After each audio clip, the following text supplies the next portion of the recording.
Hello everyone, আজি মই এটা ৰাজমা পনীৰ ৰেচিপি লৈ আহিছো। ৰেচিপিটো মই কেনেদৰে বনাইছো আহকচোন চাই লওঁ।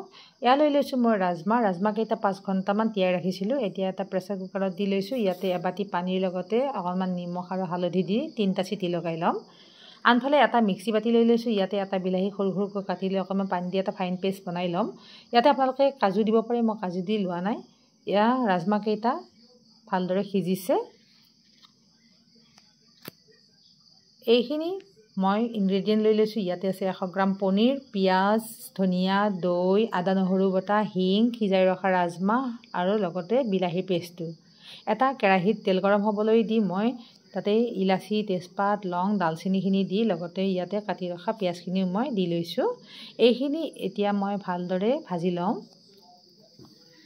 ইয়াতে মই এটা শুকান জলকীয়া আৰু এচিকুট হিং দিছো। লগতে মই বিলাহীৰ পেষ্টটো দি লৈছো। এইখিনি ভালদৰে ভাজি লৈ ইয়াতে হালধি গুড়ি, নিমখ, জিৰা গুড়ি, ধনিয়া গুড়ি আৰু জলকীয়া গুড়ি দি লৈছো। লগতে মই আদা নহৰুৰ পেষ্ট এচামুচ দিছো। এইখিনি মই ভালদৰে ভাজি লৈছো। এই মছলাখিনি মই ঢাকন লগাই আৰু 1 মিনিট সময় এইদৰে ভাজি ললো। এতিয়া ইয়াতে মই দৈ 2 চামুচ দিছো, চাহ চামুচেৰে। দৈখিনি দিয়াত গেছটো একেবাৰে লোত ৰাখি লৈছো। যেতিয়ালৈকে ইয়াৰ তেলটো দেখা নাযায় তেতিয়ালৈকে মই এই মছলাখিনি ভাজি লম। ইয়া মছলা ভজা হৈ গ'ল। এতিয়া ইয়াতে সিজাই ৰখা ৰাজমা কেইটা দি লৈছো। ৰাজমাখিনি মই অলপ সময় এইদৰে ভাজি লৈছো। এতিয়া ইয়াতে মই আৰু এবাটি পানী দি লৈছো। লগতে মই অকণমান চেনি দি লৈছো বেলেঞ্চৰ কাৰণে।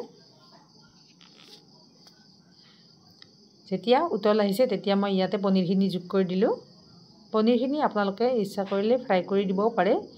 ঢাকন লগাই মই এইখিনি আৰু 2-3 মিনিট সময় এইদৰে সিজিবলৈ দিলোঁ। এয়া অলৰেডি হৈ গ'ল। ইয়াতে মই কাটি ৰখা ধনিয়া এমুঠি দি লৈছোঁ। ধনিয়াখিনি দি মই ঢাকন লগাই 1 মিনিট এইদৰে ৰাখিছোঁ। এয়া ৰেডি। ছাৰ্ভ কৰিবৰ কাৰণে মই এখন প্লেটত উলিয়াই লৈছোঁ। আজিৰ এই ভিডিঅ'টো যদি চাই ভাল লাগিছে এটা লাইক কৰিব, লগতে মোৰ চেনেলটো ছাবস্ক্ৰাইব কৰি দিব।